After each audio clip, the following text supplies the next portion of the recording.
Hello, good morning, praise the Lord. இன்றைக்கும் உங்களை பார்க்கறது ரொம்ப சந்தோஷம். புதிய நாளை தேவன் நம்முடைய வாழ்க்கையில் கொடுத்திருக்கிறார். இந்த நாளிலும் புதிய காரியங்களை நம்முடைய வாழ்க்கையில் அவர் செய்ய போகிறார். நமக்காக புது திசைகளை, புது வழிகளை அவர் ஆயத்தப்படுத்தியிருக்கிறார். அவைகள் எல்லாவற்றையும் நமக்கு காட்டி அதில் நம்மை வழி நடத்தி செல்வார். இன்றைக்கும் தேவனுடைய வார்த்தை நம்மை கைவிடாமல் நம்மை வழி நடத்தும். அப்போஸ்தலர் 8ஆம் அதிகாரம் 26வது வசனத்தில் இப்படி படிக்கிறோம். பின்பு கர்த்தருடைய தூதன் பிலிப்பை நோக்கி, நீ எழுந்து தெற்கு முகமாய் எருசலேமிலிருந்து காசா பட்டணத்துக்கு போகிற வனாந்தர மார்க்கமாய் போ என்றான். Many times God's leadings are unexplainable. அநேக நேரத்தில் தேவன் காட்டும் திசைகள், தேவன் நம்மை வழிநடத்தும் விதங்கள் எல்லாமே விவரிக்க முடியாதது.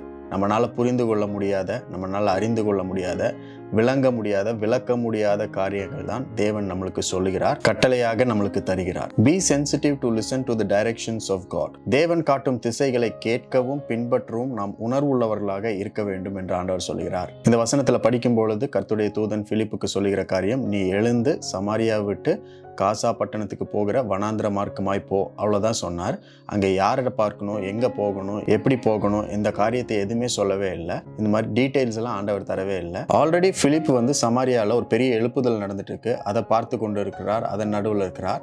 நல்ல இடத்துல தான் இருக்கிறார். நல்ல தேவனுடைய மூவ் பார்த்துட்டு இருக்கிறார். தேவனுடைய அபிஷேகத்தை பார்த்துட்டு இருக்கிறார். அதன் நடுவில் ஆண்டவர் சொல்கிறார், கெட் அப் அண்ட் கோ, எழுந்து நீ போ, நீ வனாந்திர மார்க்கமாக போ அப்படின்னு சொல்கிறார். அங்கே என்ன இருக்குது, எதற்காக போக சொல்கிறார் அப்படின்றது ஒன்றும் புரியல. ஆனால் தேவன் சொன்ன திசையை நோக்கி பிலிப்பு போகிறார். தேவனுடைய வல்லமை அவனை நிரப்புகிறது.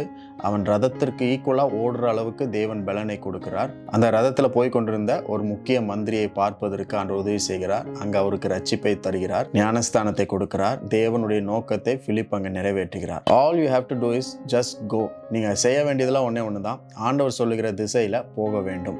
ஆண்டவர் காட்டுகிற திசையை ஒரு கட்டளையாக நம்மளுக்கு சொல்லுவார், ஒரு கமாண்டாக சொல்லுவார். கட்டளை, கமாண்ட் அப்படின்னு சொல்லும் பொழுது அதை இராணுவத்தில் தான் நம்ம பார்க்க முடியும். மேலே இருக்கிற அதிகாரி ஏதாவது ஒரு கமாண்ட் சொல்லிட்டார்னா அது ஏன், எதற்கு, எப்படி அப்படின்ற கேள்வியெல்லாம் கேட்காம அவர் சொல்லிட்டார், அதனால் நம்ம கேட்குறோம், கீழ்ப்படுகிறோன்றது தான் ஒரு இராணுவ வீரருக்கு இருக்கும். அந்த மாதிரி தான் தேவன் நம்முடைய வாழ்க்கையில் கட்டளைகளாக சில காரியங்களை சொல்லுவார். அது எப்படி நடக்கும், எங்கே போகணும், என்ன செய்யறது நம்மளுக்கு புரியலைனாலும் அதை கேட்டு அதை பின்பற்றுவதற்கு நம்ம ஆயத்தமாக இருக்கும் பொழுது அந்த திசையில் தேவன் நம்மளுக்காக பெரிய காரியங்களை ஏற்படுத்தி வச்சிருப்பார்.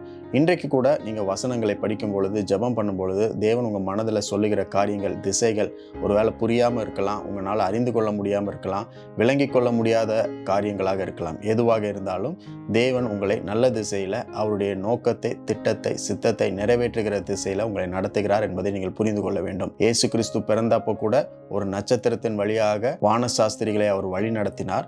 அது எந்த திசையை காட்டினதோ, எந்த இடத்திற்கு போனதோ, எங்கே நின்றதோ அது வரைக்கும் அதை பின்தொடர்ந்து கொண்டே இருந்தாங்க. நம்மளும் அந்த மாதிரி தான். ஒவ்வொரு நாளும் கர்த்தர் காட்டுகிற திசையை நாம் பார்க்க வேண்டும், கேட்க வேண்டும், அதில் பின்பற்ற வேண்டும், அதில் நடக்க வேண்டும். அப்படி நடக்கும் பொழுது தேவன் நம்மளுக்காக ஆயத்தப்படுத்தி இருக்கிற அதிசயங்களை நம்மளால பார்க்க முடியும். இன்றைக்கும் அதிசயங்களை காட்டுகிற திசை உங்களுக்காக தேவன் காட்டுவார்.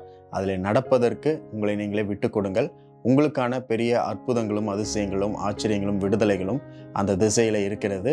புரிந்து கொள்ள முடியலனாலும் பரவாயில்ல, பாதையை பின்பற்றுங்கள். God's voice will navigate you through all the walks of life. இன்றைக்கும் உங்கள் வாழ்க்கையில் இருக்கிற எல்லா பயணங்களிலும், எல்லா சூழ்நிலைகளிலும், எல்லா காரியங்களிலும் தேவனுடைய திசை உங்களை வழிநடத்தி, அவருடைய வார்த்தை உங்களை வழிநடத்தி, அவர் வைத்திருக்கிற திட்டத்தை நீங்கள் நிறைவேற்றும்படி உங்களுக்கு உதவி செய்யும். இன்றைக்கும் இந்த நாள் ஆண்டவர் உங்களுக்கு கொடுத்திருக்கிறார். அதற்காக நன்றி செலுத்துங்க.